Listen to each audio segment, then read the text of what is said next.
નમોસ્તુ નમોસ્તુ નમોસ્તુ પ્રણમોલોએ સૌત્રિકાળવર્તી અર્હંતાણમ પ્રણમોલોએ સૌત્રિકાળવર્તી સિદ્ધાણમ પ્રણમોલોએ સૌત્રિકાળવર્તી આયર્યાણમ પ્રણમોલોએ સૌત્રિકાળવર્તી ઉવજ્જાયાણમ પ્રણમોલોએ સૌત્રિકાળવર્તી શવસાહુણમ ઓમકાર બિંદુ સંયુક્તમ નિત્યમ ધ્યાયંતી યોગિનમ કામદમ મોક્ષદમ ચૈવ ઓમકારાય નમો નમઃ મંગલમ ભગવાન વીરો મંગલમ ગૌતમો ગણી મંગલમ કુંદકુંદાર્યો જૈન ધર્મોસ્તુ મંગલમ સર્વમંગલ માંગલ્યમ સર્વકલ્યાણકારકમ પ્રધાનમ સર્વધર્માણમ જૈનમ જયતુ શાસનમ નમઃ સમયસારાય સ્વાનુભૂત્યા ચકાશતે ચિત્સ્વભાવાય ભાવાય સર્વભાવાંતરચ્છિદે એગો મેં શાસદો અપ્પા જ્ઞાન દર્શન લખણો શેષા મેં બાહિરા ભાવા સભે સંયોગ લખણા મારો સુશાશ્વત એક દર્શન જ્ઞાન લક્ષણ જીવ છે, બાકી બધા સંયોગ લક્ષણ ભાવ મુજથી બાહ્ય છે. હું એક શુદ્ધ સદારૂપી જ્ઞાન દર્શનમય કરે, કંઈ અન્ય તે મારું જરી પરમાણુ માત્ર નથી હરે. તે જાણતો અરહંતને ગુણદ્રવ્યને પર્યાયપણે, તે જીવ જાણે આત્મને તસુ મોહ પામે લઈ કરે. નથી અપ્રમત કે પ્રમત નથી જે એક જ્ઞાયક ભાવ છે, એ રીત શુદ્ધ કથાયને જે જ્ઞાત તે તો તે જ છે. જેમ નેત્ર તેમજ જ્ઞાન નથી કારક નથી વેદ કરે, જાણે જ કર્મો દય નિર્જરા બંધ તેમજ મોક્ષને. ધ્રુવ અચલને અનુપમ ગતિ પામેલ સર્વે સિદ્ધને, વંદી કહું સુત કેવડી કથિત આ સમય પ્રાવૃત હો. તું સ્થાપ નિજને મોક્ષ પંથે, ધ્યા અનુભવ તેહને, તેમાં જ નિત્ય વિહાર કર, નહીં વિહર પર દ્રવ્યો વિશે. ઓમ શ્રી નમઃ શિતેભ્ય નમઃ શિતેભ્ય નમઃ શિતેભ્ય. કુંદકુંદ આચાર્ય દેવ દ્વારા રચાયેલું આ સમયસારજી પરમાગમ શાસ્ત્ર છે, તેના કર્તા કર્મ અધિકાર ઉપર આપણી ચર્ચા ચાલે છે. કર્તા કર્મ અધિકારની 92 ગાથા આપણે ગયા રવિવારે જોયેલી. આ કર્તા કર્મ અધિકાર જે આચાર્ય ભગવાને લખેલો છે, તે ખરેખર આત્માનું અકર્તાપણું બતાવવા માટે અને સમ્યક પ્રકારે કર્તાપણું જીવને કેવી રીતે થઈ જાય જ્ઞાનનું, તેના માટે આખી કર્તા કર્મ અધિકારની રચના આચાર્ય ભગવાને કરેલી છે. દ્રષ્ટિ અપેક્ષાએ આત્મા સર્વથા અકર્તા છે, અને જ્ઞાન અપેક્ષાએ વિચારવામાં આવે તો આત્મા ખરેખર તો કરતા છે જ નહીં, અકર્તા જ છે. પણ કરતા પણ જ્ઞાન અપેક્ષાએ કેવો હોય તો જ્ઞાનના પરિણામનો કરતા છે, પણ રાગના પરિણામનો, જડના પરિણામનો કોઈ કરતા આત્મા કદી બની શકતો નથી. અને જ્યારે એને એવું રાગદ્વેષનું કરતાપણું દેખાય છે, એનું નામ જ ખરેખર અજ્ઞાન દશા કહેવામાં આવે છે. તો એ અજ્ઞાન દશા કેવી રીતે જીવને ઉત્પન્ન થઈ જાય છે, એની આ 92 ગાથા છે. એ 92 ગાથામાં એ સિદ્ધ કરે છે કે જીવ જ્ઞાનમય હોવા છતાં, જ્ઞાનનું ખરેખર તો જ્ઞાનત્વ જ પ્રત્યેક સમયે પ્રગટ થતું હોવા છતાં, પ્રત્યેક સમયે જીવ પોતાના સ્વભાવને ભૂલી અને અજ્ઞાની કેવી રીતે બની જાય છે, તેનું નિરૂપણ આ કર્તા કર્મ અધિકારની 92 ગાથામાં કરવામાં આવ્યું છે. અને ત્યાર પછીની જે 93 નંબરની ગાથા આવે છે, એ 93 નંબરની ગાથામાં એ જ્ઞાનનું જ્ઞાનત્વ કેવી રીતે થઈ જાય એની ચર્ચા આખી સુંદર રીતે કરવામાં આવેલી છે. આ 92 ગાથા આપણે ગયા રવિવારે જોયેલી. તેમાં એવું સ્વરૂપ બતાવવામાં આવેલું કે આત્મા ખરેખર પરિણમે છે તો ખરેખર તો જ્ઞાન રૂપે પરિણમે છે, પણ જ્ઞાન રૂપે પરિણમે છે એવો એને વિશ્વાસ નથી, એવું એ માનતો નથી. એટલે એને એમ થાય છે કે હું રાગરૂપ પરિણમી ગયો, હું પરરૂપ પરિણમી ગયો, હું અજ્ઞાનરૂપ પરિણમી ગયો. એ માન્યતાનું નામ અજ્ઞાન છે. ખરેખર આત્મા અજ્ઞાની ક્યારેય થતો નથી. આત્મા હંમેશા જ્ઞાનમય રહ્યો છે, અને એનું પરિણમન પણ જોવું હોય તો ખરેખર એનું જ્ઞાન પરિણમન છે, તે જ ખરેખર આત્માનું પરિણમન છે.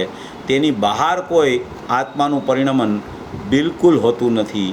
તો એવી આ ચર્ચામાં અજ્ઞાન કેવી રીતે જીવને થઈ જાય છે, અજ્ઞાનથી જ કર્મ ઉત્પન્ન થાય છે, એનો અર્થ કે અજ્ઞાનથી ભાવ કર્મની ઉત્પત્તિ કેવી રીતે થાય છે એનું નિરૂપણ આમાં અત્યારે બતાવવા માગે છે.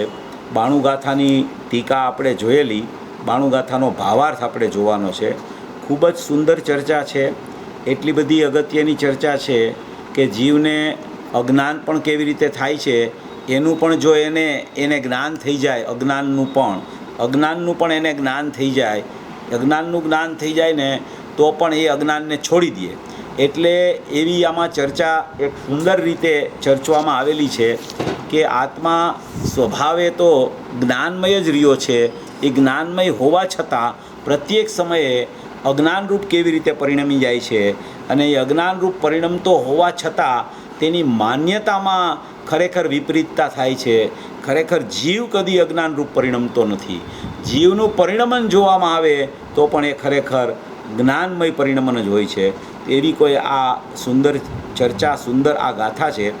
92 ગાથા અજ્ઞાનની સિદ્ધિ કરે છે, 93 ગાથા જ્ઞાનની સિદ્ધિ કરે છે. એવી કોઈ અદ્ભુત ગાથા છે. ટીકા આપણે જોયેલી, જરા હું ટીકા વાંચી જાઉં છું, પછી આપણે ભાવાર્થ લઈએ છીએ.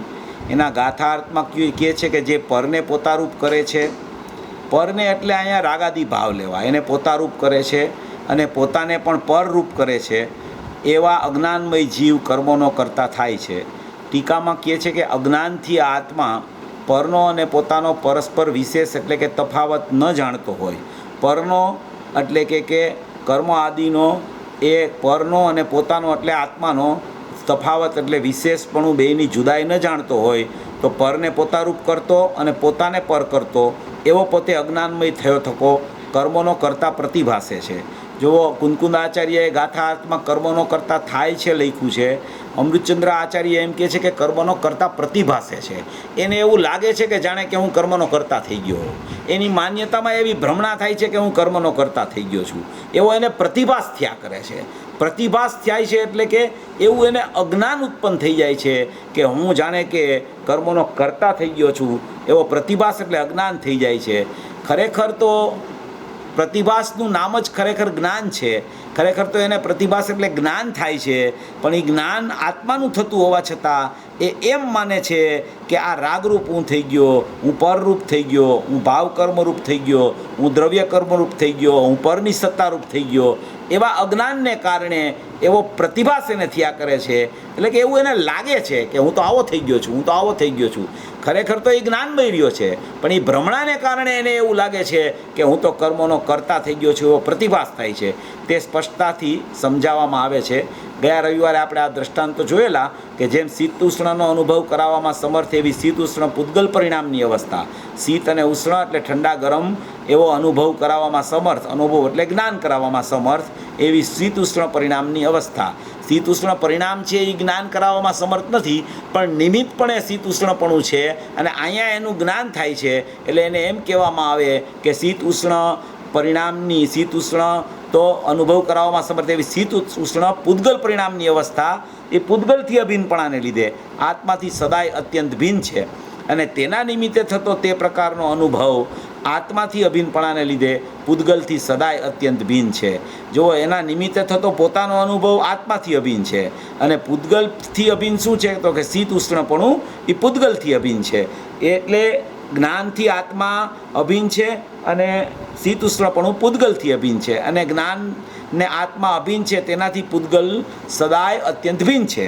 હવે તેવી જ રીતે આ જેમ શીત ઉષ્ણનું કીધું એ તો બધાને ખ્યાલમાં આવે, કારણ કે તો એવો તો અનુભવ છે ને કે એ તો પૂતગલની અવસ્થા છે, એ તો જળ છે, એ તો પૃથક છે, એ તો એનો અવસ્થા છે, એને અનુભવ છે એવો.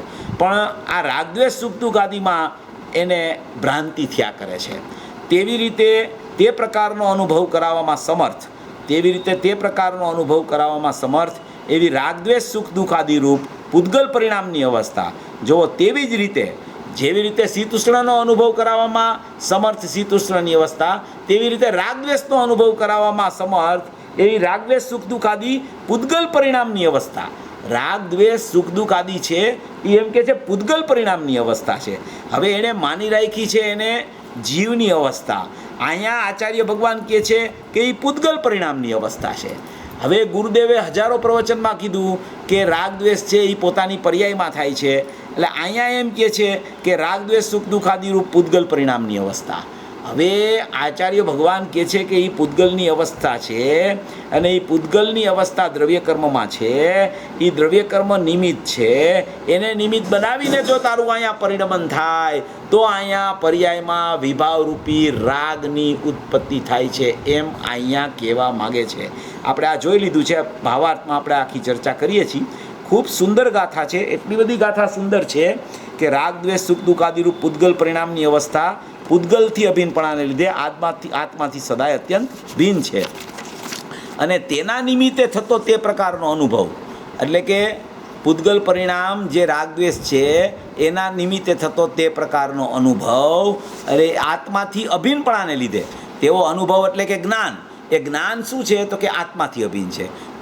તેના નિમિત્તે થતો તે પ્રકારનો અનુભવ આત્માથી અભિન્નપણાને લીધે પૂતગલથી સદાય અત્યંત ભિન્ન છે. જો અનુભવ એટલે કે જ્ઞાન આત્માથી અભિન્ન છે અને રાગદ્વેષ પરિણામ છે, સુખ દુઃખના પરિણામ કલ્પનાના છે, એ પૂતગલથી અભિન્ન છે. બે વાત અહીંયા કરી. શીત ઉષ્ણપણું છે એ પૂતગલની અવસ્થા છે. જેમ પૂતગલની અવસ્થા શીત ઉષ્ણપણું છે એવી જ રીતે રાગદ્વેષ છે એ પણ ખરેખર પૂતગલની અવસ્થા છે. કારણ કે રાગદ્વેષ છે એ શીત ઉષ્ણપણાના લક્ષ્ય થાય છે અને શીત ઉષ્ણપણાના લક્ષ્ય રાગદ્વેષ થાય છે. એ રાગદ્વેષ પૂતગલમાં થાય છે. તો કે પૂતગલમાં ક્યાં થાય છે તો કે પૂતગલમાં એ ખરેખર દ્રવ્યકર્મમાં થયા કરે છે. એ દ્રવ્યકર્મમાં થાય છે. ખરેખર એની સત્તા રાગદ્વેષની એ ખરેખર દ્રવ્યકર્મમાં સત્તા પડી છે. એ દ્રવ્યકર્મને નિમિત્ત બનાવે અહીંયા પર્યાયમાં, તો અહીંયા પર્યાયમાં સમયવર્તી રાગદ્વેષની ઉત્પત્તિ થાય છે. કોઈ એમ કે રાગદ્વેષ પર્યાયમાં ઉત્પન્ન થતા જ નથી તો એમેય નથી. કોઈ એમ કે રાગદ્વેષ પર્યાયમાં જ ઉત્પન્ન થાય છે અને પૂતગલમાં નથી થતા તો એમેય નથી.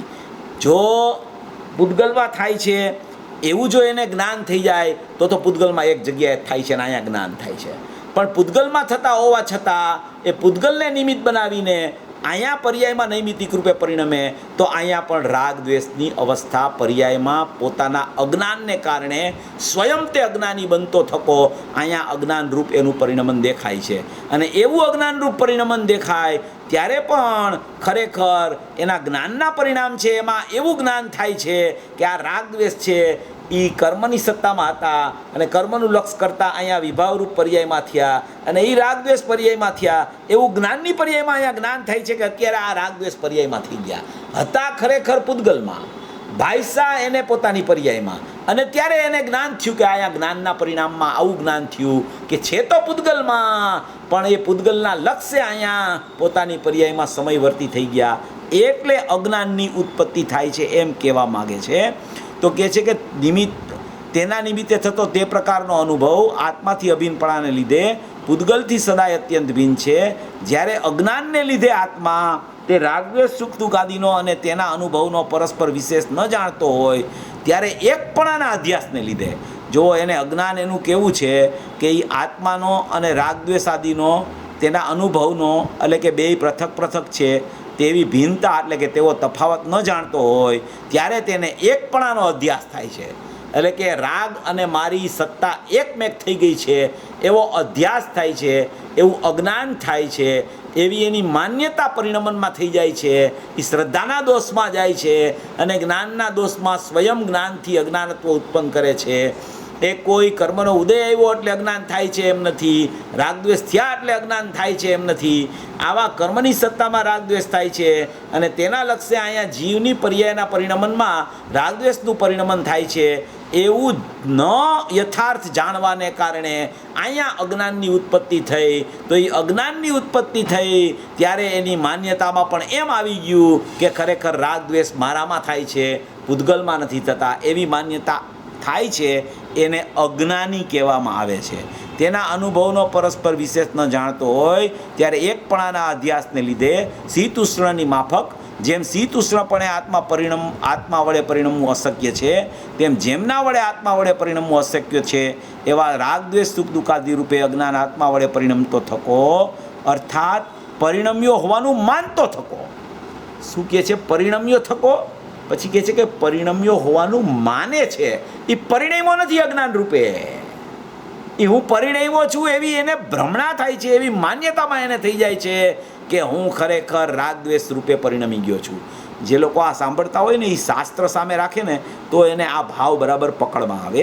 એટલે કે છે કે અર્થાત પરિણમ્યો હોવાનું માનતો થકો, જ્ઞાનનું અજ્ઞાનત્વ પ્રગટ કરતો થકો. જો પ્રગટ થાય છે જ્ઞાન, કોઈ જીવને પર્યાયમાં અજ્ઞાન પ્રગટ નથી થતું, પ્રગટ થાય છે જ્ઞાન. પણ સમયે સમયે સમયે સમયે એ પોતાના જ્ઞાનને ભૂલે છે અને એ જ્ઞાન જ્યાંથી આવે છે એવા આત્માને પણ ભૂલે છે. થાય છે આત્માનું જ્ઞાન, થાય છે જ્ઞાનનું જ્ઞાન, માને છે રાગનું જ્ઞાન થયું, માને છે જળનું જ્ઞાન થયું, માને છે પરનું જ્ઞાન થયું, માને છે જ્ઞેયનું જ્ઞાન થયું, માને છે પૃથક ચીજનું જ્ઞાન થયું. થાય છે અભિન્ન ચીજનું જ્ઞાન. આત્મા જ્ઞાનથી અભિન્ન છે એવી અભિન્ન ચીજનું જ્ઞાન થાય છે અને એ માયના એમ કરે છે કે ભિન્ન ચીજનું જ્ઞાન થયું, રાગનું જ્ઞાન થયું, અજ્ઞાનનું જ્ઞાન થયું. જ્ઞાનનું જ્ઞાન થાય છે એવી માન્યતા ન હોવાને કારણે એને એમ થાય છે કે હું રાગરૂપ પરિણમી ગયો, હું પરરૂપ પરિણમી ગયો, હું સંયોગરૂપ પરિણમી ગયો, હું કર્મરૂપ પરિણમી ગયો, હું અજ્ઞાનરૂપ પરિણમી ગયો. પરિણમે છે જ્ઞાનરૂપ, પરિણમનથી જોવો તો છે તો અપરિણામી, પણ પરિણમનથી જોવો તો જ્ઞાનરૂપ પરિણમે છે. એવી એને સમ્યક પ્રકારે શ્રદ્ધા ન થતાં એને ખરેખર અજ્ઞાન દશામાં રાગ રૂપે પરિણમી ગયો છું એવો એને ખરેખર એની માન્યતામાં થઈ જાય છે. એટલે એ જ્ઞાનનું અજ્ઞાનત્વ પ્રગટ કરતો થકો, પોતે અજ્ઞાનમય થયો થકો, આ હું રાગી છું અર્થાત આ હું રાગ કરું છું ઇત્યાદિ વિધિથી રાગાદિ કર્મોનો પણ કરતા પ્રતિભાસે છે. કરતા રાગાદિનો કોઈ જીવ ક્યારેય થતો નથી, થયો નથી પૂર્વે, વર્તમાનમાં થતો નથી, અનંતકાળ સુધી ક્યારેય જીવ રાગનો કરતા થવાનો નથી. એને પ્રતિભાસ થયા કરશે એવો કે હું રાગાદિનો કરતા થઈ ગયો, હું પરનો કરતા થઈ ગયો, એવો પ્રતિભાસ. એ ખરેખર પ્રતિભાસ છે. એ પ્રતિભાસને કારણે એની માન્યતામાં એમ થઈ જાય છે કે હું આ રૂપે પરિણમી ગયો. રાગ થાય તો રાગ સંબંધીનું અહીંયા જ્ઞાન થયું, રાગ અહીંયા ઝળકો જ્ઞાનમાં, રાગની સત્તા અહીંયા ઝળકે છે, કર્મની સત્તા અહીંયા ઝળકે છે. પહેલાં તો એમ લેવું કે રાગ પર્યાયમાં થતો નથી, પર્યાયમાં જ્ઞાન થાય છે. જે પર્યાયમાં રાગ થાય છે એમ માનીને જો આ ગાથા સાંભળશે તો આ ગાથા એને નહીં સમજાય. અહીંયા આચાર્ય ભગવાન જે કહે છે એમ જો એ સમજવાનો પ્રયત્ન કરશે તો જ આ ગાથા એને અંદરમાં બેસશે અને તો જ રાગથી પૃથક જ્ઞાન દેખાશે અને એવું જ્ઞાન રાગથી પૃથક દેખાશે તો જ એ જ્ઞાનમાં આત્મા ખ્યાલમાં આવશે. કોઈ વાત આ જુદા પ્રકારની છે. આવી ગાથા જ શાસ્ત્રોમાં બહુ ઓછી હોય છે કે જેમાં એમ લખ્યું હોય કે રાગદ્વેષ સુખ દુઃખ આદિની અવસ્થા એ પૂતગલમાં થાય છે. ક્યાંય નહીં જોવા મળે, આવી ગાથા બહુ ઓછી જોવા મળશે. ગુરુદેવે તો બહુ સ્પષ્ટ કર્યું છે. ગુરુદેવ જ્યારે સ્પષ્ટતા કરતા હોય ત્યારે એવી સ્પષ્ટતા કરે કે ભાઈ પર્યાયમાં રાગ થાય છે, પર્યાયમાં દ્વેષ થાય છે એવું પણ કહે, પણ એ કેવી રીતે થાય છે એ આપણે વિચારવું જોઈએ. એનું સ્પષ્ટીકરણ અહીંયા આ પ્રવચનોમાં ગુરુદેવે કરેલું છે કે રાગ દ્વેષ સુખ દુઃખ આદિની કલ્પના એને થઈ છે કે મારામાં થયા, થાય છે પૂતગલમાં, થાય છે જળમાં, માને છે મારામાં થયા. એ માન્યતાનું નામ અજ્ઞાન છે. ખરેખર થતા નથી, અહીંયા થાય છે બીજે, માને છે અહીં થઈ ગયા. એ માન્યતાનું નામ, એવા પ્રતિભાસનું નામ અજ્ઞાન છે. એવી આ બહુ સુંદર ગાથા છે.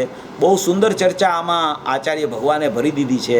કારણ કે અનાદિથી જીવ રાગથી જુદો પડવા માગે છે, કોઈ જ્ઞાનથી તો જુદો પડવા માગતો નથી. કારણ કે જ્ઞાન તો અભિન્ન છે, જ્ઞાનથી તો જુદો પડી ન શકે, જ્ઞાનથી તો કોઈ જુદો ન પડી શકે. જ્ઞાનથી તો અભિન્ન રહે ત્યારે એને જ્ઞાનમાં વેદન આવે આત્માનું. રાગથી જુદો પડવા માગે છે. હવે અહીંયા એમ કહે છે કે રાગથી તારે જુદું નથી પડવાનું, તું રાગથી જુદો જ છો એમ માનવાનું છે ખાલી તારે. એને એમ છે કે રાગ જાણે અહીંયા આવી ગયો છે અને એનાથી મારે પૃથકતા કરવાની છે. બે પ્રકારના ભેદજ્ઞાનની ચર્ચા શાસ્ત્રોમાં આવે, બે પ્રકારના ભેદજ્ઞાન આવે. એક આશ્રવ થઈ ગયા પછી ભેદજ્ઞાન કરવું કે આશ્રવથી આત્મા જુદો છે. એ પુનપાપ અધિકારમાં આવે, આશ્રવ અધિકારમાં આવે કે ભાઈ આશ્રવ થઈ ગયો, શુભાશુભ ભાવ થઈ ગયા તો શુભાશુભ ભાવથી આત્મા જુદો છે, એવું પણ એક ભેદજ્ઞાન કરાવે. અને અહીંયા એવું ભેદજ્ઞાન કરાવે છે કે આત્માની પર્યાયમાં શુભાશુભ ભાવ કેમ ન થાય એવું ભેદજ્ઞાન અહીં કરાવે છે.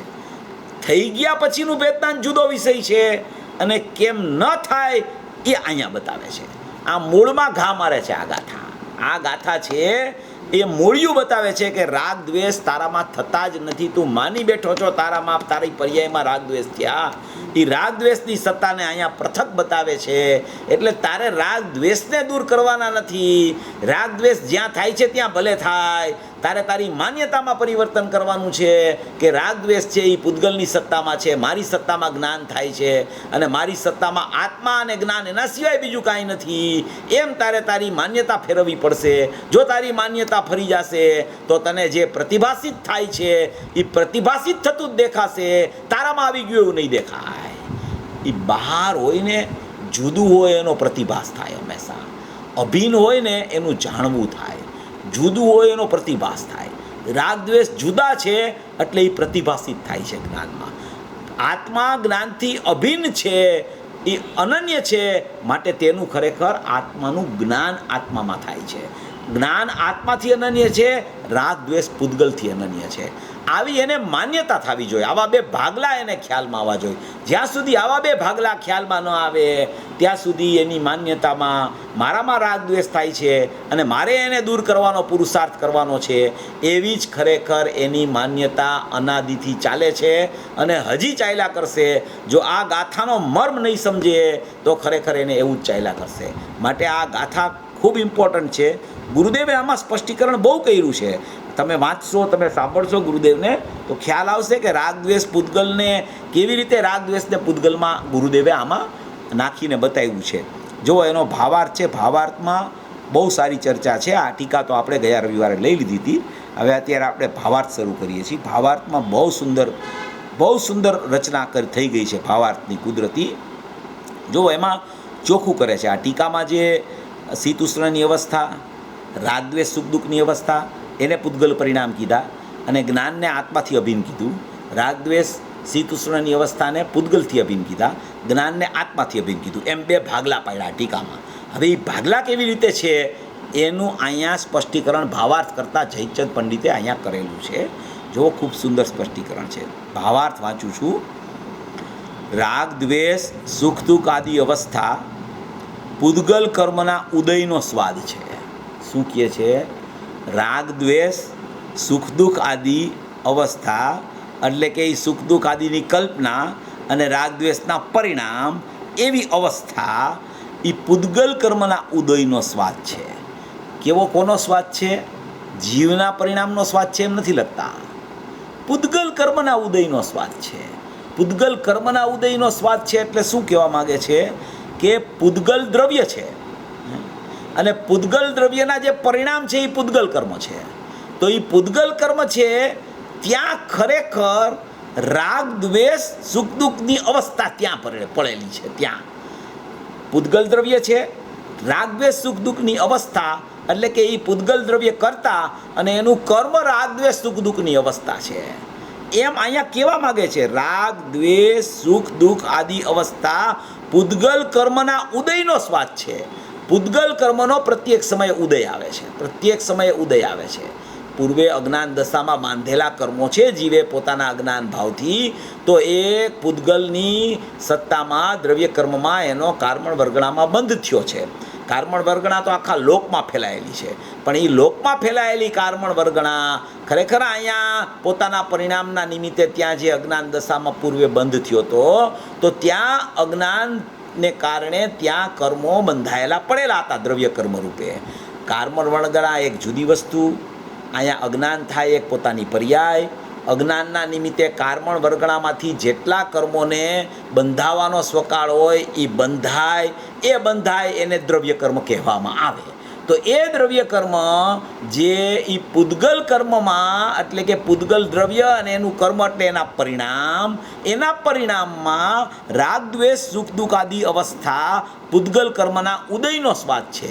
હવે એ જે અજ્ઞાન દશામાં બંધાણા હતા એ કર્મનો ઉદય રાગ દ્વેષના કર્મ ઉદયમાં આવ્યા. ઉદયમાં એટલે કે અહીંયા શું કહેવા માગે છે કે પૂતગલનું દ્રવ્ય કર્મ છે ત્યાં તેનો ઉદય રાગ દ્વેષનો થાય છે. તો કે અમે તો આવું સાંભળ્યું નથી, અમે તો એમ સાંભળ્યું છે કે પર્યાયમાં રાગ દ્વેષ થાય છે અને પર્યાયમાં રાગ દ્વેષ થાય છે એને ત્રિકાળી દ્રવ્યના આશ્રયે જો આશ્રય લે તો પર્યાયમાં રાગ દ્વેષની જગ્યાએ વિતરાગતા થઈ જાય.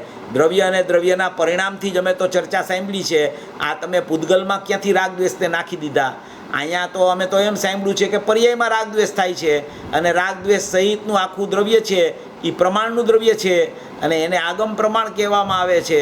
અને એ આગમ પ્રમાણમાંથી જ્યારે ત્રિકાળી દ્રવ્યનો આશ્રય જે પરિણામ લે છે એને ખરેખર અધ્યાત્મના પરિણામ સમ્યક દર્શન જ્ઞાન ચારિત્રાણી મોક્ષ માર્ગ પ્રગટ થાય છે. અધ્યાત્મનો વ્યવહાર અમે તો આખા દ્રવ્યમાં પ્રમાણની સત્તામાં જ આખું ભેદ જ્ઞાન અને દ્રવ્ય પર્યાય સ્વરૂપ વસ્તુમાં જ બધી વાત સાંભળી છે.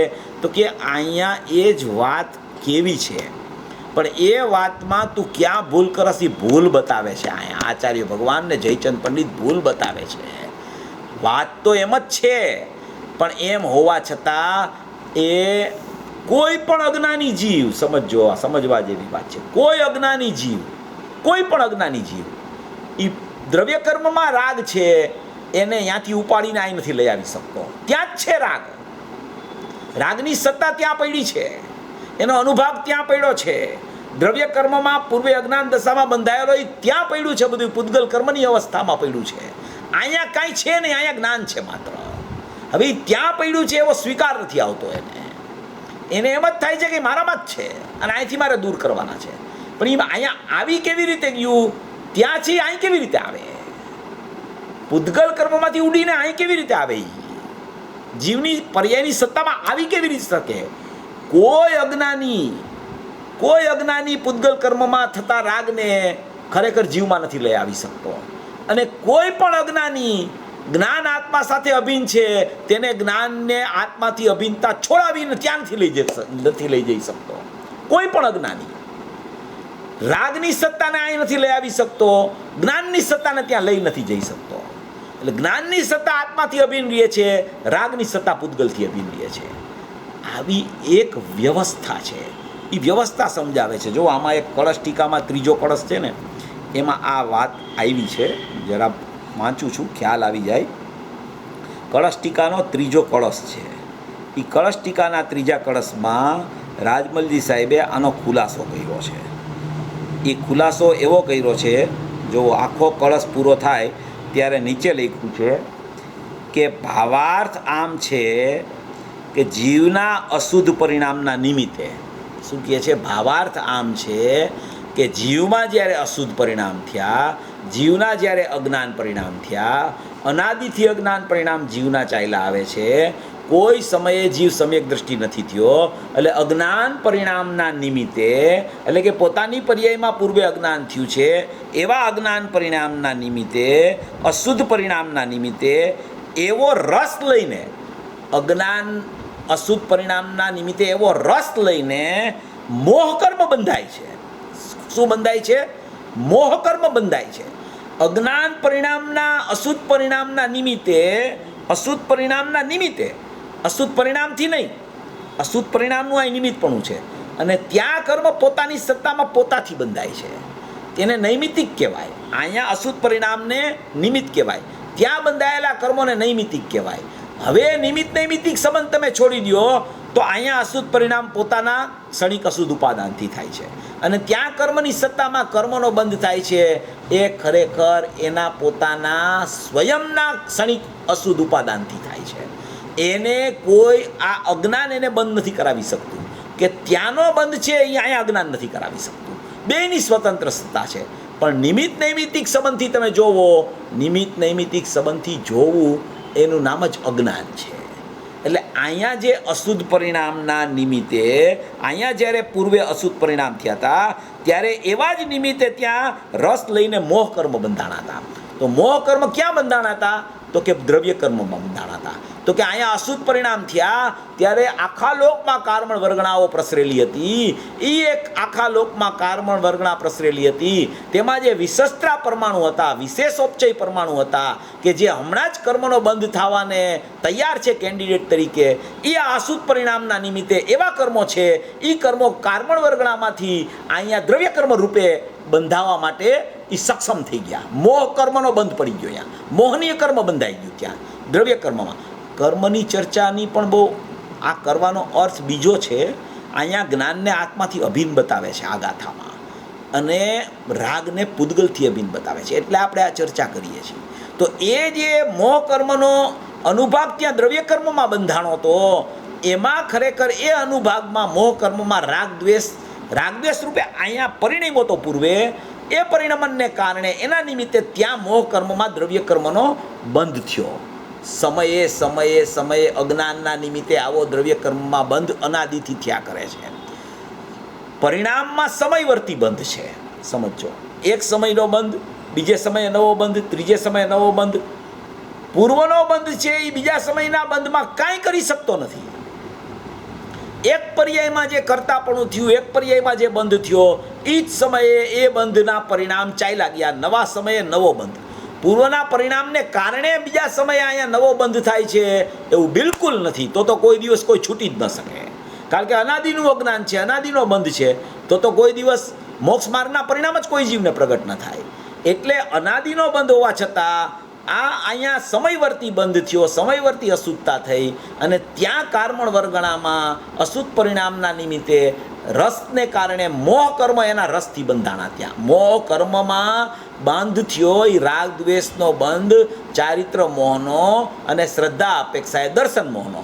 એ ખરેખર ત્યાં દ્રવ્ય કર્મમાં કર્મની કારમણ વર્ગણામાંથી દ્રવ્ય કર્મ રૂપે કર્મો બંધાણા. આ એક વાત છે.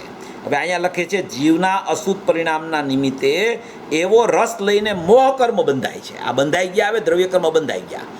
કારમણ વર્ગણામાંથી અશુદ્ધ પરિણામનું નિમિત્તપણું પામી દ્રવ્ય કર્મનો બંધ, એટલે કે પૂદગલ દ્રવ્ય કરતા અને પૂદગલ કર્મ એના પરિણામ. એવા પૂદગલ કર્મમાં અહીંયા લખે છે કે પૂદગલ કર્મના ઉદયનો સ્વાદ છે.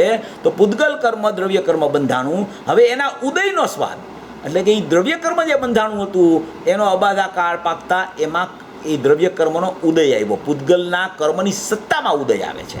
ત્યાં ઉદય આવ્યો, ઉત્પાદ થયો. એ દ્રવ્ય કર્મ બંધાણું હતું ને જે, એનો અબાધા કાળ પાકતા, એટલે જ્યારે એનો કાળ પાકવાનો ક્રમ આવે ત્યારે જે અજ્ઞાનના નિમિત્તે ત્યાં કર્મ બંધાણું હતું એનો ઉદય આવ્યો. એ ઉદયમાં એ ઉદય પ્રગટ થયો. ત્યાં તો એ ઉદય પ્રગટ થયો. એ કહે છે પછી ઉદય સમયે એ ઉદય થયો ત્યારે અહીંયા કળશ ટીકાના ત્રીજા કળશમાં લખે છે કે ઉદય સમયે નિમિત્ત માત્ર થાય છે. શું થાય છે? નિમિત્ત માત્ર થાય છે.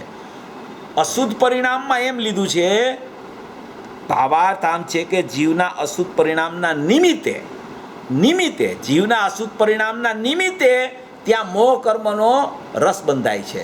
અને પછી ઉદયમાં એમ લીધું છે કે ઉદય સમયે નિમિત્ત માત્ર એટલે કે એ કાંઈ કરી નથી શકતું પરિણામમાં, એ ખાલી નિમિત્ત માત્ર છે.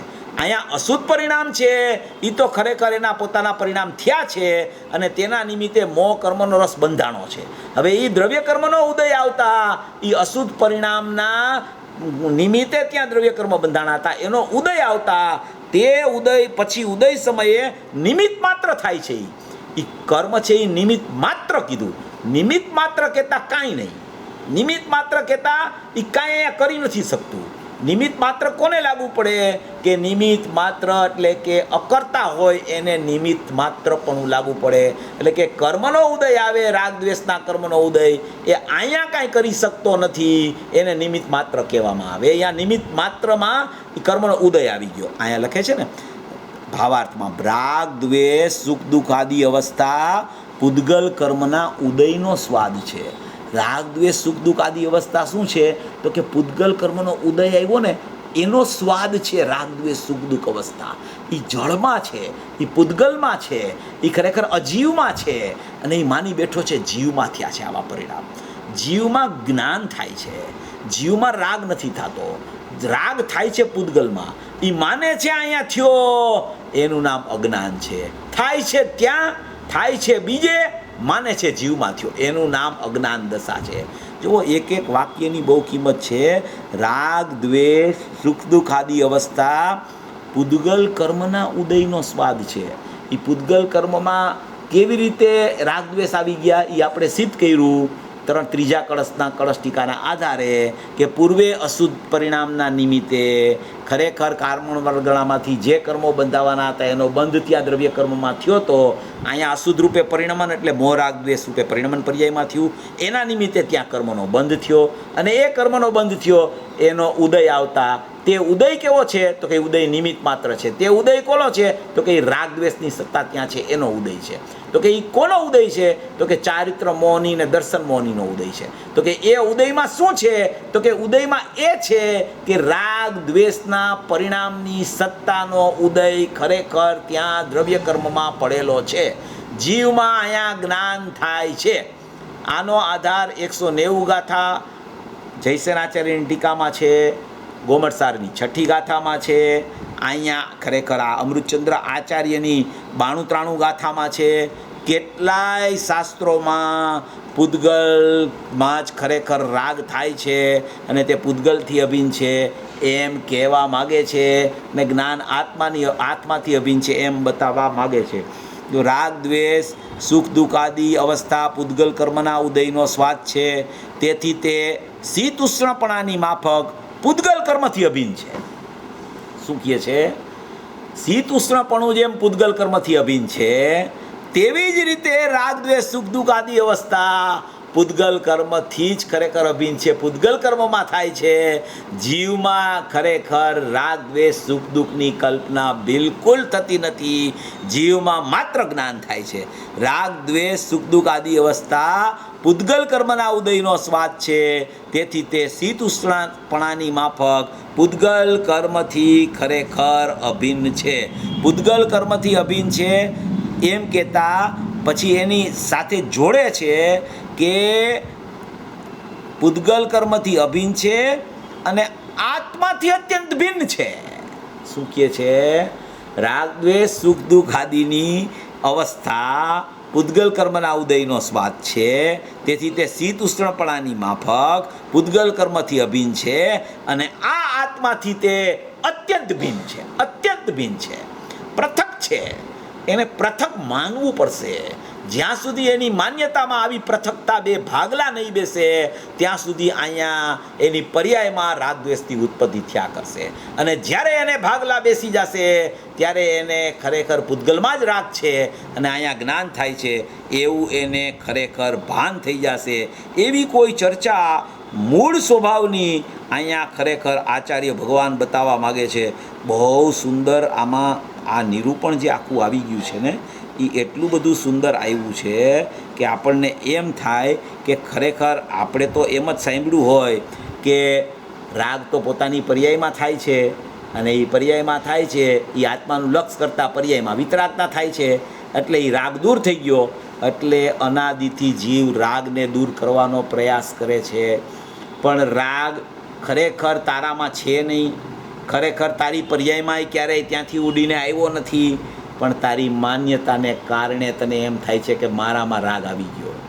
તો 6ઠી ગાથામાં કીધું, 6ઠી ગાથા છે સમયસાર પરમાગમની 6ઠી ગાથા. પ્રમત અપ્રમતથી જુદો ભગવાન આત્મા જ્ઞાયક ભાવ બતાવ્યો. હે એમાં પહેલા જ પેરેગ્રાફમાં આચાર્ય ભગવાને લખ્યું કે જ્ઞાયક ભાવ ક્યારેય પણ શુભાશુભ ભાવ રૂપે થતો નથી. જો શુભાશુભ ભાવ રૂપે થાય તો એ જડ થઈ જાય. જડ થઈ જાય. જડ થઈ જાય એટલે પૂદગલ થઈ જાય જ્ઞાયક ભાવ. જો શુભાશુભ ભાવ રૂપે થાય, જો ખરેખર પુનપાપ રૂપે થાય તો એ શું થઈ જાય? એ જડ થઈ જાય. જડ એટલે પરિણમે છે જ્ઞાન રૂપે.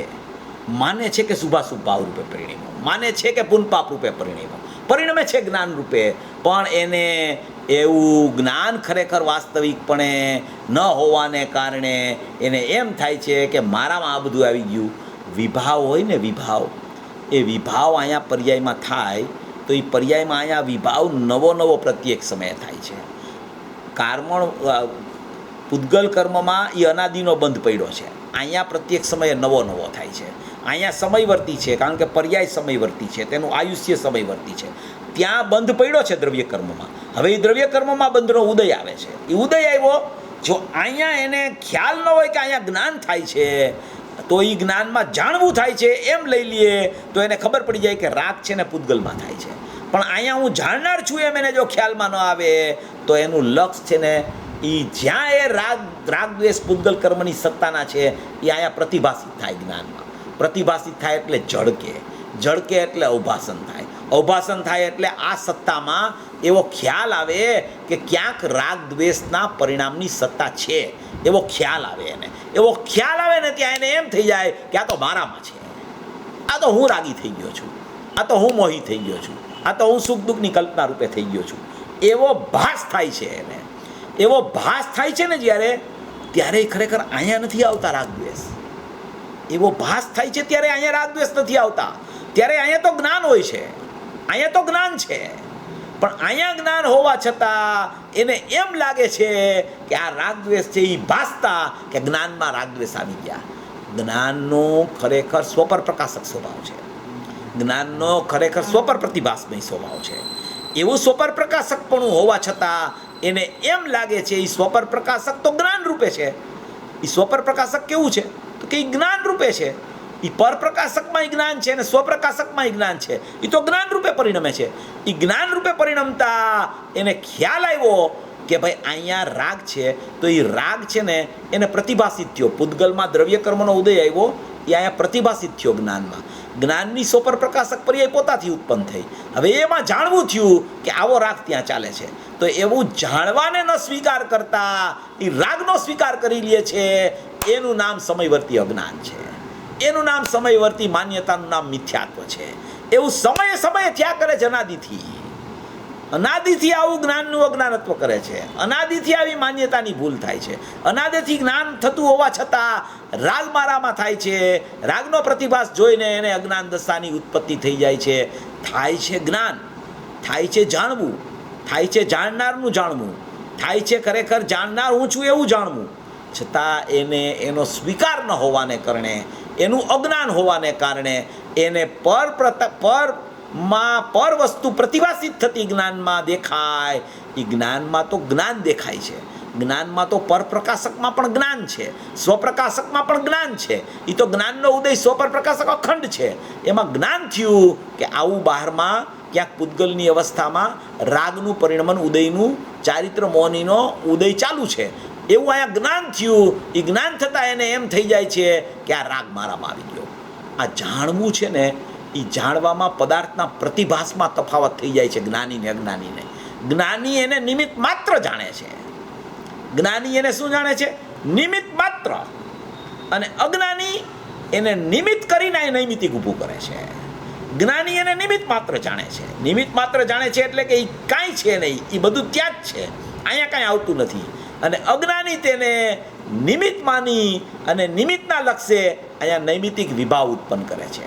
કોઈ પણ વિભાવ હોય એ વિભાવમાં નિયમથી નિમિત્ત હોય. જો નિમિત્તમાં રાગ ન હોય ને તો નૈમિતિક પર્યાયમાં રાગ ક્યારેય આવી જ ન શકે. જો નિમિત્તમાં રાગ ન હોય અને અહીંયા નૈમિતિકમાં રાગ સ્વતંત્ર ઉત્પન્ન થતો હોય તો એ પર્યાયનો સ્વભાવ થઈ જાય. અને પર્યાયનો સ્વભાવ થઈ જાય તો ક્યારેય પર્યાયમાંથી રાગ નીકળે નહીં. માટે નિયમ એ છે કે નિમિત્તના લક્ષ્ય અહીંયા નૈમિતિક અવસ્થા પ્રગટ કરે છે. અહીંયા સ્વપર પ્રકાશક જ્ઞાન છે. એવા જ્ઞાનનો સ્વીકાર ન કરીને ઓલું ભાષે છે ને, એ ભાષે છે એ મારામાં આવી ગયું એવી ભ્રાંતિ થાય છે. કોઈ પરપદાર્થ હોય ને, પરપદાર્થ, તો પરપદાર્થ એને અહીંયા ભાષે. પરપદાર્થ ભાષા કરે એને, તો એને મારો જ માયના કરે એ પરપદાર્થને કે આ મારું છે, આ વસ્તુ મારી છે, આ મકાન મારું છે, આ ઘર મારું છે, આ ગાડી મારી છે, આ બંગલો મારો છે, આ કુટુંબી મારા છે. એ પ્રતિભાસ થાય છે. એ જ્ઞાનમાં એને ખ્યાલ આવે છે, એવું જ્ઞાન થાય છે કે આ વસ્તુ છે બારમાં. એ બારમાં વસ્તુ જોઈને અહીંયા એને એમ થઈ જાય છે કે એ મારું છે. એ મારાની માન્યતા જ્ઞાનમાં પ્રતિભાસ જોતા થાય છે. એને કારણે અહીંયા માન્યતા રૂપી અજ્ઞાન એને ઉત્પન્ન થયા કરે છે. થાય છે એક જગ્યાએ, ભાષે છે એને બીજી જગ્યાએ. થાય છે એક જગ્યાએ, ભાષે છે એને બીજી જગ્યાએ. અને બીજી જગ્યાએ ભાષે છે ત્યારે પણ એને જ્ઞાનમાં એવો ભાસ થાય છે. તો એ જ્ઞાનનો સ્વીકાર ન કરતા એને એમ થાય છે કે એ પ્રતિભાસ થયો, એ વસ્તુ અહીંયા આવી ગઈ છે. મેં કીધું કે કોઈ પણ અજ્ઞાની જીવ પૂતગલમાં થતો રાગ છે એને અજ્ઞાન દશામાં પણ અહીંયા પોતાની પર્યાયમાં લઈ આવી નથી શકતો. અને કોઈ પણ અજ્ઞાની જીવ પણ પોતાના જ્ઞાન પરિણામને જ્ઞાયકથી જુદા પાડીને ત્યાં નથી લઈ જઈ શકતો. એટલી ભિન્નતા રહી ગઈ છે. છતાં અજ્ઞાનને કારણે, ખોટી માન્યતાને કારણે એને એવો ભ્રમ થઈ ગયો છે કે રાગ મારી પર્યાયમાં આવી ગયો છે. બિલકુલ પર્યાયમાં રાગ આવતો નથી. રાગ નિયમથી દ્રવ્યકર્મની સત્તામાં પડ્યો છે. અહીંયા થાય છે તો ભ્રમણાને કારણે એવું માનવું થાય છે કે અહીંયા રાગ આવી ગયો. એ રાગ આવી ગયો એવી ભ્રમણાનું નામ પર્યાયમાં રાગ થયો એમ કહેવામાં આવે છે. પર્યાયમાં થાય છે જ્ઞાન, પર્યાયમાં થાય છે જ્ઞાન અથવા તો પર્યાયમાં થાય છે અજ્ઞાન. પર્યાયમાં રાગ આવતો નથી. રાગ દ્રવ્યકર્મની સત્તામાં પડ્યો છે એમ એણે પ્રથમથી સ્વીકાર કરવો પડશે. તો કે ભાઈ હું તો અજ્ઞાની છું, હું તો મિથ્યા દ્રષ્ટિ છું, હું તો અનાદિનું અજ્ઞાન રૂપે પરિણમું છું, અને તમે એમ કહો કે હું રાગી નથી, મારામાં રાગ નથી થતો, મારી પર્યાયમાં રાગ નથી થતો. તો કે તારી પર્યાયમાં રાગ નથી થતો એમ કહેવાનું તાત્પર્ય તારે સમજવું પડશે. કારણ કે રાગ બીજે થાય છે, દ્રવ્યકર્મની સત્તામાં રાગ પડ્યો છે, અને તું માનસ કે એ રાગ અહીંયા આવી ગયો, એ માન્યતાનું નામ જ પર્યાયમાં રાગ થયો એમ કહેવામાં આવે છે. રાગ પર્યાયમાં ત્યાંથી ઉડીને નથી આવતો. એવી માન્યતા તારી છે ને, એ માન્યતાને કારણે, વિપરીત માન્યતાને કારણે અહીંયા જ્ઞાનનું અજ્ઞાનત્વ થતાં અહીંયા રાગ દ્વેષ થયા એમ કહેવામાં આવે છે. થાય છે જ્ઞાન, માને છે કે રાગમાં થયો એ અહીંયા આવી ગયો છે, એનું નામ અજ્ઞાન. અજ્ઞાનના નિમિત્તે અહીંયા રાગ દ્વેષની ઉત્પત્તિ પર્યાયમાં થઈ એમ કહેવામાં આવે છે. ખરેખર થાય છે એક જગ્યાએ, એને ભાસે છે બીજી જગ્યાએ, એનું નામ અજ્ઞાન છે એમ અહીંયા કહે છે. જો એટલી બધી આ સુંદર આમાં ચર્ચા ભાવાર્થમાં એટલી બધી સુંદર ભરી છે કે આપણને આશ્ચર્ય થાય. રાગ દ્વેષ સુખ દુઃખ આદિ અવસ્થા પૂદગલ કર્મના ઉદયનો સ્વાદ છે. કોનો સ્વાદ છે? પૂદગલ કર્મના ઉદયનો સ્વાદ છે. એ પૂદગલ કર્મનો ઉદય દ્રવ્ય કર્મમાં આવે છે. આપણે સિદ્ધ કરી લીધું કેવી રીતે આવે છે, કળશ ટીકાના 3 કળશના આધારે. રાગ દ્વેષ સુખ દુઃખ આદિ અવસ્થા પૂદગલ કર્મના ઉદયનો સ્વાદ છે. તેથી તે શીત ઉષ્ણપણાની માફક પૂદગલ કર્મથી અભિન્ન છે અને આત્માથી અત્યંત ભિન્ન છે. આત્માથી કેવો છે? અત્યંત ભિન્ન લખ્યું છે આમાં. આત્માથી અત્યંત ભિન્ન છે. અજ્ઞાનને લીધે આત્માને તેનું ભેદ જ્ઞાન નહીં હોવાથી, અજ્ઞાનને લીધે એને એવું અજ્ઞાન છે. અજ્ઞાન કેવું? અજ્ઞાનને લીધે એટલે શું?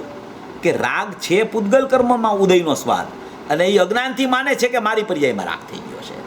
એનું નામ અજ્ઞાનને લીધે.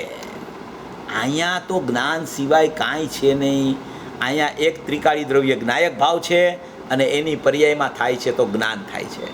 કોઈ એવો ગુણ આત્મામાં નથી કે જે વિભાવની ઉત્પત્તિ કરે, રાગદ્વેષની ઉત્પત્તિ કરે, મિથ્યાત્વની ઉત્પત્તિ કરે.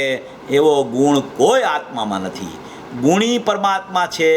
એ ગુણીનું ખરેખર જ્ઞાનની પર્યાયમાં ઉત્પન્ન થાય છે ત્યારે એવું સ્વીકાર નથી કરતો.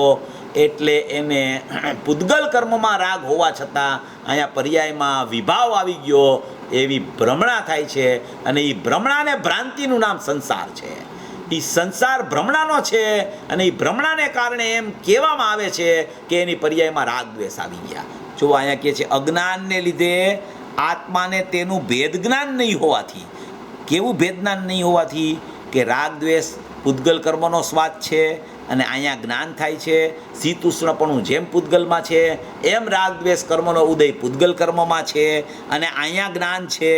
એવું એને અજ્ઞાનને લીધે તેનું ભેદ જ્ઞાન નહીં હોવાથી તે એમ જાણે છે કે આ સ્વાદ મારો જ છે. શું માને છે? ભેદ જ્ઞાનને અભાવ હોવાને કારણે, અજ્ઞાનને કારણે ભેદ જ્ઞાનનો અભાવ છે. ભેદ જ્ઞાનનો અભાવ છે એ અજ્ઞાનને કારણે. એ શું? કે રાગ દ્રવ્ય કર્મની સત્તામાં છે, અહીંયા પર્યાયમાં જ્ઞાન થાય છે. એવા બેયના ભેદ જ્ઞાનનો અભાવ છે, માટે એને અહીંયા રાગ દ્વેષની ઉત્પત્તિ, આ સ્વાદ મારો જ છે એવી ભેદ જ્ઞાન ન હોવાને કારણે આ સ્વાદ મારો જ છે એવું અજ્ઞાન ઉત્પન્ન થઈ જાય છે. કારણ કે જ્ઞાનની સ્વચ્છતાને લીધે. શું કહે છે? જ્ઞાનની સ્વચ્છતાને લીધે. જ્ઞાન કેવું છે? તો કે જ્ઞાન ત્રણેય કાળ સ્વચ્છ હોય છે. જો અહીંયા જ્ઞાનની સ્વચ્છતા શબ્દ વાપર્યો છે. જ્ઞાનની સ્વચ્છતા એટલે કોઈ પણ પાણી હોય ને તળાવમાં, તો એ પાણી હંમેશા સ્વચ્છ હોય. તો એ સ્વચ્છ પાણીમાં ગમે તેટલા તારા ઝળકે, ગમે તેટલી વસ્તુઓ ઝળકે, ગમે તેટલું તેમાં પ્રતિબિંબ પડે, આકાશમાં રહેલા તારા અને એ ઝળકે પાણીમાં, તો એ પાણીને કહેવાય સ્વચ્છતા અને તારાને કહેવાય પૃથકતા. તો એવી જ રીતે જેમ તારા પાણીમાં ઝળકે, એવી જ રીતે અહીંયા જ્ઞાનની સ્વચ્છતામાં રાગ ઝળકે. એ જ્ઞાનની સ્વચ્છતામાં રાગ ઝળકે ત્યાં એને એમ થઈ જાય કે રાગ મારામાં આવી ગયો. હવે એ જ્ઞાનમાં તો ભારોભાર સ્વચ્છતા ભરેલી છે. જેમ પાણીમાં શીતળતા અને સ્વચ્છતા ભરેલી છે, એમ જ્ઞાનમાં જાણવું અને સ્વચ્છતા ભરેલી છે. પાણીમાં શીતળતા એનો ગુણ છે અને સ્વચ્છતા એનો ગુણ છે, એમ જ્ઞાનમાં જાણવું એનો ગુણ છે અને સ્વચ્છતા એનો ગુણ છે. હવે એને ન સ્વીકાર આવતા જ્યાં સ્વચ્છતામાં પર પદાર્થ પ્રતિભાસે, જ્યાં તારા પાણીમાં પ્રતિભાસે, ત્યાં એને એમ થાય કે તારા પાણીમાં આવી ગયા છે, આકાશ આખું પાણીમાં આવી ગયું છે. મોઢું દેખાય પાણીમાં, આમ તળાવમાં ઊભો હોય ને જોવે તો એને એમ થાય કે મોઢું પાણીમાં આવી ગયું છે. હવે એ મોઢું પાણીમાં નથી આવ્યું, તારા પાણીમાં નથી આવ્યા. એ તારા અને મોઢું તો પાણીની સ્વચ્છતાને પ્રદર્શિત કરે છે. એમ રાગ પણ ખરેખર, જ્ઞેય પણ ખરેખર જ્ઞાનની સ્વચ્છતાને પ્રદર્શિત કરે છે. એ જ્ઞાનની સ્વચ્છતાને પ્રદર્શિત કરે છે. ત્યાં આને ભેદજ્ઞાન ન હોવાને કારણે એ જ્ઞાનની સ્વચ્છતામાં પ્રતિભાસિત થતા, અહીંયા જ્ઞાનની સ્વચ્છતા ન હોય ને, જ્ઞાનની સ્વચ્છતા ન હોય ને તો રાગ છે ને પ્રતિભાસિત ન થઈ શકે. એટલે જ્ઞાનની સ્વચ્છતાને રાગ પ્રસિદ્ધ કરે છે. રાગ જ્ઞાનની સ્વચ્છતાને પ્રસિદ્ધ કરે છે. જ્ઞાનની સ્વચ્છતા રાગને પ્રસિદ્ધ નથી કરતું ક્યારેય. રાગ જ્ઞાનની સ્વચ્છતાને પ્રસિદ્ધ કરે છે. જ્ઞાનની સ્વચ્છતાને કારણે આ દ્રવ્ય કર્મનો ઉદય છે એ અહીંયા પ્રતિભાસિત થાય છે. તો એ પ્રતિભાસિત કેવી રીતે થાય? તો કે અહીંયા સ્વચ્છતા હોય તો અહીંયા તો સ્વચ્છતા ભરેલી છે. જ્ઞાનમાં તો જાણવું ભરેલું છે અને જ્ઞાનમાં સ્વચ્છતા ભરેલી છે. એ સ્વચ્છતામાં પ્રતિબિંબિત થયું એવું જ્ઞાનમાં જાણવું થાય છે. તો એ જ્ઞાન સ્વચ્છતાને જાણે છે, નહીં કે જ્ઞાન દ્રવ્ય કર્મને જાણવા જાય છે, નહીં કે જ્ઞાન રાગને જાણવા જાય છે. જ્ઞાન એની પોતાની સ્વચ્છતાને જાણે છે. એ સ્વચ્છતાને જાણે છે. તે સ્વચ્છતામાં જે ભાસ થયો છે એ સ્વચ્છતાને જાણતા એને ખબર પડે છે કે બહારમાં દ્રવ્ય કર્મની સત્તામાં આવો રાગ છે, એવો રાગ દ્રવ્ય કર્મની સત્તામાં છે, એવો જ્ઞાનમાં ખ્યાલ આવતા જો એને બેયનું ભેદજ્ઞાન ન હોય તો એને એવી ભ્રાંતિ થાય છે કે રાગ મારામાં થાય છે. કારણ કે સ્વચ્છતાને કારણે ઓલું પ્રતિભાસિત તો થયા જ કરશે. એને તમે હટાવી નહીં શકો કે હવે અહીંયા હું આ રોકી દઉં એને, કાંઈ પ્રતિભાસ ન થાય એનો. હવે આ હું જ્ઞેયને અહીંયા તાળું મારી દઉં કે હવે અહીંયા એ પ્રતિભાસિત જ ન થાય, અહીંયા ઝળકે જ નહીં. તો કે એવો બનાવ જ નહીં બને ક્યારેય. કેવળ જ્ઞાનમાં લોકાલોક ઝળકે છે, એ ઝળકશે. અજ્ઞાનમાં પણ બધું ઝળકે છે. એ ઝળકવાનું બંધ નહીં થાય, અહીંયા જણાવવાનું પણ બંધ નહીં થાય. પણ તારા અજ્ઞાનને કારણે એ ઝળકે છે, એ તારામાં થયું એવી તને ભ્રાંતિ છે, એ દૂર થઈ શકશે. એ જણાય, એ ઝળકે ત્યારે તને એવો વિશ્વાસ હોવો જોઈએ કે આ તો જ્ઞાનની સ્વચ્છતાને સિદ્ધ કરે છે, આ તો જ્ઞાનની સ્વચ્છતાને સિદ્ધ કરે છે. સ્વચ્છ તો શક્તિ છે ને એ પ્રતિભાસિત થાય છે. એમાં એમ લખ્યું છે કે અમૂર્તિક આત્મ પ્રદેશોમાં લોકાલોકના આકારોથી મેચક એવો ઉપયોગ જેનું લક્ષણ છે એવી સ્વચ્છત્વ શક્તિ. લોકાલોકના આકારોથી મેચક, લોકાલોકના આકારોથી મેચક એટલે મલિન નહીં, અનેકાકાર રૂપ થઈ ગયું એ સ્વચ્છત્વપણું. તો એ અનેકાકાર તો સ્વચ્છતાને કારણે થયું છે. અને એ સ્વચ્છતા એનો ખ્યાલ જ્ઞાનમાં આવે છે. તો એ જ્ઞાનમાં તો એ સ્વચ્છતા ખ્યાલમાં આવે છે, નહીં કે દ્રવ્ય કર્મમાં રાગ છે એ ખ્યાલમાં આવે છે. એ સ્વચ્છતાને જાણતા અસંખ્ય આત્મપ્રદેશે આવું સ્વચ્છતાનું પરિણમન પણ છે અને જ્ઞાનનું પરિણમન પણ છે. પણ જ્ઞાનના પોતાના સ્વતંત્ર બે ધર્મો છે, જાણવું અને સ્વચ્છ રૂપે રહેવું. એવી જ પોતાની સ્વચ્છતાને જ્ઞેયપણે જાણતા અને જ્ઞાનમાં જ્ઞાનત્વ હોવાને કારણે અને જ્ઞાનનું જ જ્ઞેયત્વ સ્વચ્છતા રૂપે હોવાને કારણે એ જ્ઞાનના જ પોતાના જ્ઞેયત્વ રૂપે સ્વચ્છતાને જાણતા એને ખ્યાલ આવે છે કે દ્રવ્ય કર્મની સત્તામાં કર્મનો ઉદય આવ્યો, તેમાં ખરેખર ચારિત્ર મોહનીમાં રાગનો અનુભાગ પડ્યો છે. પણ જો એવું એને ખરેખર વાસ્તવિક જાણવું, બેયની જુદાઈ પણ ન થાય તો ખરેખર અજ્ઞાન થઈ જાય છે અને એને એમ થાય છે કે એ રાગ દ્વેષ મોહ અહીંયા આવી ગયા છે. આ આખી પ્રોસેસ છે. આવી રીતે અમૂર્તિક આત્મપ્રદેશમાં આવી રીતે પ્રક્રિયા ચાલે છે. અને એ આવી પ્રક્રિયાને પોતાનું સ્વરૂપ ન સમજીને એ રાગને પોતાનો માયના કરે છે.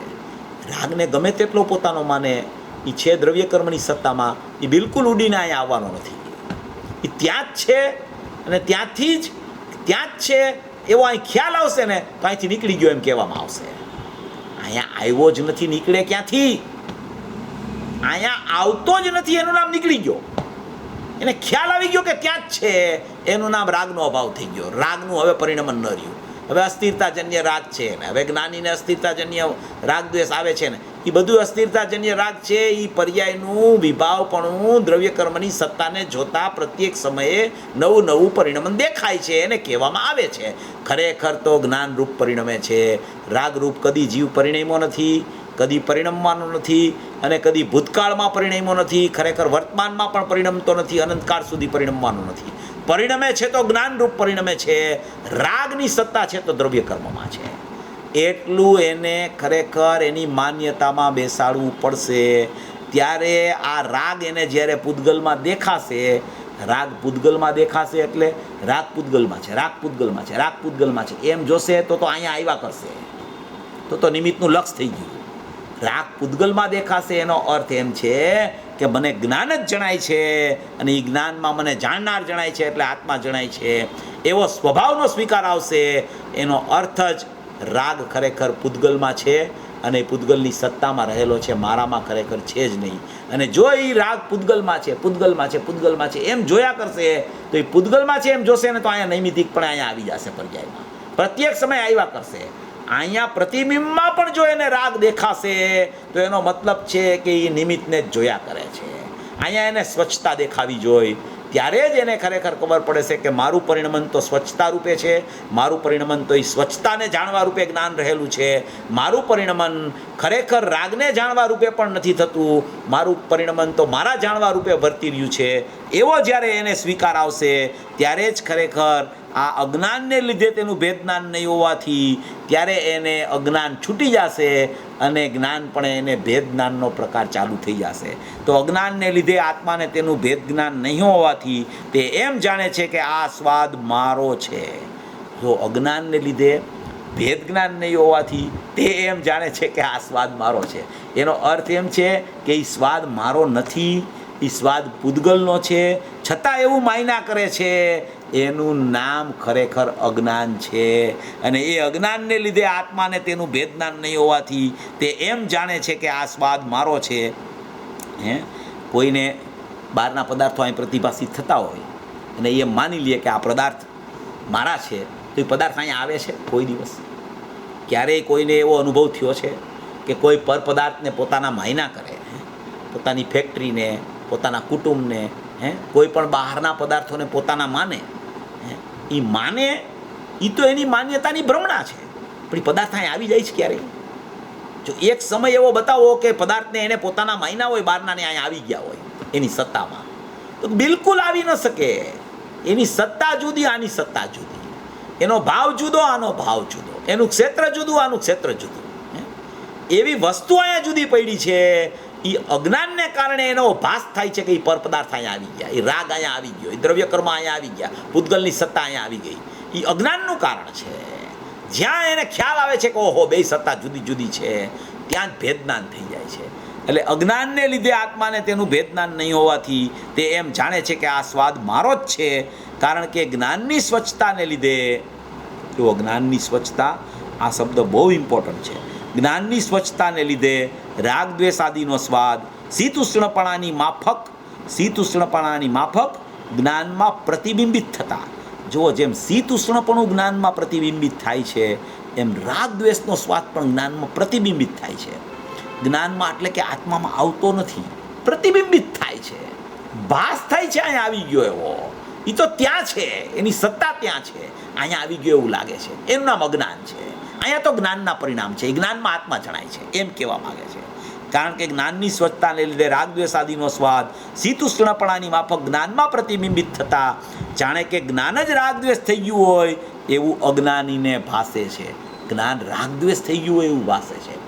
અરે જ્યારે અહીંયા રાગ થઈ જાય ને, એના નિમિત્તે અહીંયા નૈમિતિક રાગ થઈ જાય ને, ત્યારે અહીંયા જ્ઞાનના પરિણામ રાગરૂપ નથી થતા.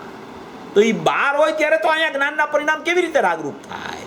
અહીંયા સમજી લ્યો પર્યાયમાં રાગ થઈ ગયો નિમિત્તના લક્ષે, દ્રવ્યકર્મના લક્ષે અહીંયા વિભાવરૂપી રાગનું નૈમિતિક પરિણમન થઈ ગયું, ત્યારે પણ અહીંયા જ્ઞાનના પરિણામ છે એ રાગરૂપ નથી થતા. ત્યારે પણ જ્ઞાનના પરિણામ જ્ઞાનરૂપ રહે છે ને અહીંયા રાગના પરિણામ રાગરૂપ થાય છે. નૈમિતિક અવસ્થા થઈ હોય ત્યારે પણ તો નિમિત્તમાં રાગ હોય ત્યારે અહીંયા જ્ઞાનના પરિણામ રાગ દ્વેષરૂપ કેવી રીતે થઈ જાય? બિલકુલ બેયની સત્તા જુદી છે, બેયના પ્રદેશ પણ જુદા છે, પણ એની માન્યતામાં એની ભ્રમણા એવી ચાલે છે કે બારામાં આવી ગયો એટલે કે જ્ઞાનની સ્વચ્છતાને લીધે રાગ દ્વેષ આદિનો સ્વાદ શીત ઉષ્ણપણાની માફક જ્ઞાનમાં પ્રતિબિંબિત થતાં જાણે કે જ્ઞાન જ રાગ દ્વેષ થઈ ગયું હોય એવું અજ્ઞાનીને ભાસે છે. તેથી તે એમ માને છે કે હું રાગી છું, હું દ્વેષી છું, હું ક્રોધી છું, હું માની છું ઇત્યાદિ. આ રીતે અજ્ઞાની જીવ રાગ દ્વેષ આદિનો કરતા થાય છે. એમ કે છે કે કરતા થાય છે કે રાગ દ્વેષ આદિનો કરતા એને પ્રતિભાસે છે. તો કે રાગ દ્વેષ આદિનો કરતા જીવ કદી થતો નથી. રાગ દ્વેષ આદિનો કરતા એક સમય માટે પણ જો જીવ થઈ જાય તો કોઈ સમયે રાગ દ્વેષ છૂટે જ નહીં. એ પ્રત્યેક સમયે રાગ દ્વેષનો કરતા થયા જ કરે. માટે રાગ દ્વેષનો કરતા થતો નથી, પણ કરતા થયો છું એવી ભ્રમણા થાય છે. એનું નામ કરતાપણું એને પ્રતિભાસે છે એમ કહેવામાં આવે છે. અહીંયા લખે છે કે રાગ દ્વેષ આદિનો અજ્ઞાની કરતા થાય છે. એ કરતા થાય છે એનો અર્થ એમ છે કે એની માન્યતામાં એવું થઈ જાય છે કે હું રાગ દ્વેષનો કરતા થઈ ગયો. ખરેખર બીજી સત્તામાં છે એ પરિણામ વિભાવના, પોતાની સત્તામાં જ્ઞાન છે અને એ જ્ઞાન નાયક સાથે અનન્ય છે અને રાગ દ્વેષ પૂતગલ સાથે અનન્ય છે. આવા બે ભાગલા અનાદિથી છે, અનંતકાળ સુધી રહેવાના છે. જ્યારે એની માન્યતામાં એવું આવશે ત્યારે રાગ અહીંયા ખરેખર ત્યાંથી ઉડીને આવતો નથી. એની માન્યતામાં એમ થઈ જાય છે કે હું રાગી છું. એનું નામ જ રાગરૂપ પરિણમન કહેવામાં આવે છે. એનું નામ જ પર્યાયમાં રાગ આવી ગયો એમ કહેવામાં આવે છે. ખરેખર રાગ દ્વેષ સુખ દુઃખ એ ખરેખર પૂતગલની ખરેખર જળરૂપ પ્યોર જળ અવસ્થા છે. પ્યોર જળ. એક ટકો એમાં જ્ઞાનનો અંશ નથી, જ્ઞાનનું કિરણ નથી એમાં, આત્માનો અંશ નથી એમાં. પ્યોર જળ છે. શા માટે જળ છે? કે રાગ છે એ રાગ છું એમ રાગને પણ જાણતો નથી. રાગ છે એનાથી આત્મા પણ જણાતો નથી. રાગમાં કોઈ એવી શક્તિ નથી કે એ પોતાને જાણી શકે. રાગમાં એવો કોઈ ગુણ નથી કે એ જ્ઞાનને કે આત્માને જાણી શકે. જ્ઞાનમાં એવો ગુણ છે, જ્ઞાનમાં એવું જાણવું છે કે એ રાગ થતો હોય તો રાગનું પણ જ્ઞાન કરી શકે, એ આત્માને પણ જાણી શકે. એટલે જ્ઞાન એનો સ્વભાવ છે. રાગ એનો ખરેખર વિભાવ છે એમ પણ નથી. રાગને જો વિભાવ તરીકે પણ જો પર્યાયમાં લેશે તો પણ ખરેખર પર્યાયમાં એને રાગ જ દેખાયા કરશે, પર્યાયમાં એને જ્ઞાન નહીં દેખાય. એ ખરેખર તો પૂતગલનો સ્વભાવ છે. ખરેખર રાગ જીવનો વિભાવ પણ ખરેખર નથી, પૂતગલનો સ્વભાવ છે. એમ જ્યારે લે છે ત્યારે અહીંયા વિભાવ ઉત્પન્ન નથી થતો અને અહીંયા જ્ઞાન ઉત્પન્ન થાય છે અને એ જ્ઞાન આત્માથી અભિન્ન છે. એમ અહીંયા આ ગાથામાં કહેવા માગે છે. આવું નથી માનતો એનું નામ અજ્ઞાન છે. જ્યારે અજ્ઞાન સિદ્ધ કરવું હોય ને, જ્યારે રાગ દ્વેષ સિદ્ધ કરવા હોય ને ત્યારે એમ કહે કે રાગ છે એ ખરેખર જીવનો વિભાવ છે અને પૂતગલની સત્તામાં નિમિત્તપણે પણ રાગ છે એમ કહે. નિમિત્ત નૈમિતિક સંબંધથી સિદ્ધિ કરવી હોય ત્યારે જીવની પર્યાયમાં રાગ વિભાવ રૂપે છે એમ કહે અને ત્યાં દ્રવ્ય કર્મમાં એનો અનુભાગ નિમિત્તપણે છે એમ કહે. એટલે નિમિત્ત નૈમિતિકપણું બતાવવું હોય ત્યારે અજ્ઞાન દશા સિદ્ધ કરવી હોય ત્યારે આવા શબ્દો, આવા વાક્યો, આવા શાસ્ત્રોમાં પણ એવી વાત આવે. પણ ત્યારે એમ સમજવું કે અહીંયા નિમિત્ત નૈમિતિક સંબંધનું સમયવર્તી જે પર્યાય નૈમિતિક થઈ છે વિભાવ રૂપે એનું જ્ઞાન કરાવે છે. ખરેખર એ જ્ઞાન કરાવે છે, એ જ્ઞાન મારો સ્વભાવ છે અને એ જ્ઞાનમાં આત્મા રહેલો છે.